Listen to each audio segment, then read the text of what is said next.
என்னதான் கட்சியில உள்கட்சி பிரச்சனைகள் 1000 இருந்தாலும் பொதுவா திமுக எதிர்ப்புன்னு வந்துட்டா அது எல்லாத்தையும் ஓரங்கட்டி வச்சு திமுகவை விமர்சனம் பண்ண எல்லாருமே கிளம்பி வந்துருவாங்க. எல்லாரும்னா யாரு?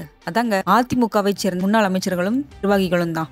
சமீபத்துல அறிவாலயத்தில் நடந்த திமுக செயற்குழு கூட்டத்தை பத்தி அதிமுகவின் முன்னாள் அமைச்சர் ஜெயக்குமார் பயங்கரமா விமர்சித்து ஒரு பதிவு ஒன்று போட்டிருக்காரு எக்ஸ் வலைத்தளத்துல. அதை பத்தி தான் இந்த வீடியோவில் பார்க்க போறோம். ஆளுங்கட்சியா இருக்கும் போதே அவங்களோட முழு எண்ணமும் அதிமுக குறித்து தான் இருக்கு. எங்க அதிமுக கட்சி வளர்ந்துருமோ அப்படிங்கிற அந்த பயம் திமுகவுக்கு இப்பவே வந்துருச்சு. வெளிப்பாடு தான் சமீபத்திய நிகழ்வுகள் எல்லாம். அந்த கூட்டத்துல பேசின திமுக மாநிலங்களவை உறுப்பினர் திருச்சி சிவா டங்ஸ்டன் விவகாரம் குறித்து விமர்சனம் செய்திருக்காரு. மதுரை மேலூர் டங்ஸ்டன் சுரங்கத்துக்கு ஏலம் பிப்ரவரி 2024 அறிவிக்கப்பட்டது. அப்போ ஏன் எந்த எதிர்ப்பையும் இந்த திமுக அரசு பதிவு செய்யல? ஏலம் அறிவிக்கப்பட்ட போது ஒரு வார்த்தை கூட பேசாம இருந்த திமுக அரசு மக்கள் கொதித்து எழுந்து போராட்டம் நடத்தியதுக்கு அப்புறம் வேறு வழி இல்லாம மாண்புமிகு முதலமைச்சர் ஸ்டாலின் அவர்கள் மாண்புமிகு பிரதமர் அவர்களுக்கு சுரங்க அனுமதியை ரத்து செய்யுமாறு 29/11/2024 அன்று ஒரு கடிதம் எழுதியிருக்காரு. அந்த கடிதம் கிடைக்க பெற்றவுடன் மத்திய சுரங்கத்துறை அமைச்சகம் தனது எக்ஸ் வலைத்தள பதிவு மூலமா இதுவரை மாநில அரசிடம் எந்தவித எதிர்ப்போ ஏலத்தை கைவிடுமாறு கோரிக்கையோ எங்களுக்கு வரல அப்படின்னு வெளிப்படையா ஒரு பதில பூமராங் மாதிரி இப்ப அனுப்பிச்சிட்டாங்க.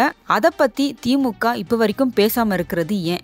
விடியா திமுக அரசின் நீர்வளத்துறை அமைச்சர் மத்திய சுரங்கத்துறை அமைச்சருக்கு அக்டோபர் 3, 2023 அன்று எழுதப்பட்ட ஒரு கடிதத்துல டங்ஸ்டன் சுரங்கம் அமைப்பதை எதிர்க்காமல் மாறாக சுரங்கத்தை மாநில அரசே ஏற்று நடத்தும் வகையில் கோரிக்கை கடிதம் எழுதியது ஏன்? இது மதுரை மேலூர் மக்களுக்கு செய்யும் மாபெரும் துரோகம் இல்லையா? திமுக பங்கு வகித்த முந்தைய யூபிஏ ஆட்சி காலத்தில் தங்களுக்கு வேண்டியவங்களுக்கு மட்டும் உரிமைகளை வழங்கி கனிம வளங்கள் முறையற்ற வகையில் இயற்கைக்கு மாறாக சுரண்டப்பட்டதால அரசுக்கு பெரும் வருவாய் இழப்பு ஏற்பட்டது. அதனால இப்போதைய என்டிஏ அரசு கொண்டு வந்த கனிம வள திருத்த சட்ட விவாதத்தின் போது கனிமங்களுக்கான ஏலத்தை நடத்துறதன் மூலமா முறைகேடுகளை தடுக்கவும் மத்திய அரசுக்கு வருவாய் கிடைப்பதற்காகவும் மட்டுமே திரு தம்பிதுரை எம்பி அவர்கள் தன்னோட கருத்தை தெரிவித்தார். அது மட்டும் இல்லாம என்எல்சி இந்தியா நிறுவனம் நெய்வேலி சுற்றியுள்ள கிராமங்கள்ல சுரங்க விரிவாக்கத்திற்கான கையெடுப்பை மேற்கொள்வது தமிழ்நாடு விவசாயிகளை பாதிப்பது குறிப்பாக தெளிவா பேசியிருக்காரு. இது எல்லாமே பாராளுமன்ற பதிவில் உள்ள உண்மைகளாக இருக்க திருச்சி சிவா திருச்சி பேசுறது ஏன்? இதே மசோதா மாநிலங்களவையில் விவாதத்துக்கு வந்தபோது எந்த எதிர்ப்பையும் திமுக எம்பிக்கள் தெரிவிக்காமல் மௌனமா கடந்து போனது ஏன்?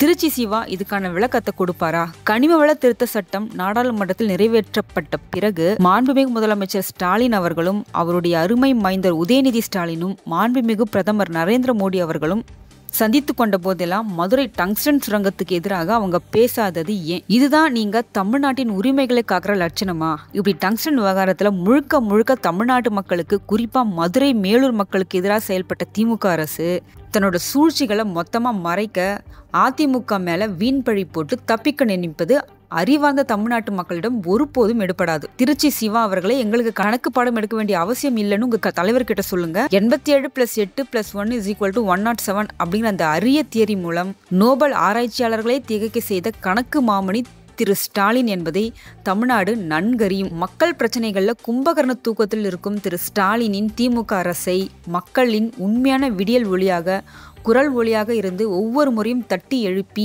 ஆளுங்கட்சியின் பணிகளை செய்ய வைப்பதே மாண்புமிகு எதிர்க்கட்சி தலைவர் எடப்பாடியார் அவர்கள் தான் அப்படிங்கிற உண்மையை நீங்க இன்னுமே உணரல. ஆனா தமிழ்நாட்டு மக்கள் அதை நல்லாவே உணர்ந்திருக்காங்க. முன்னாள் முதல்வர் கலைஞர் கருணாநிதி போட்ட தப்பு கணக்குகள் தவிடு பொடியானது தமிழ்நாட்டு அரசியல் வரலாறு. தமிழ்நாட்டை பொறுத்த வரைக்கும் மக்கள் மனநிலையை பிரதிபலிப்பதும் வெல்வதும் அதிமுகவின் கணக்கு மட்டுமே.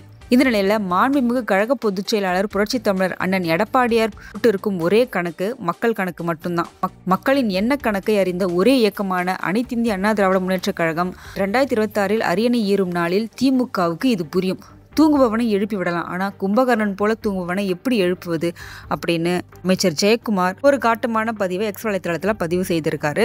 இப்படியே மாத்தி மாத்தி குறை சொல்லிக்கிறாங்களே தவிர, ஒருத்தர் மேல ஒருத்தர் பழி போடுறாங்களே தவிர, அந்த மதுரை மேலூர் மக்களுக்கு இந்த டங்ஸ்டன் சுரங்கத்தால ஏற்பட போற பாதிப்பை இப்படி தடுத்து நிறுத்துறதுன்னு யாருமே இப்ப வரைக்கும் பேசல.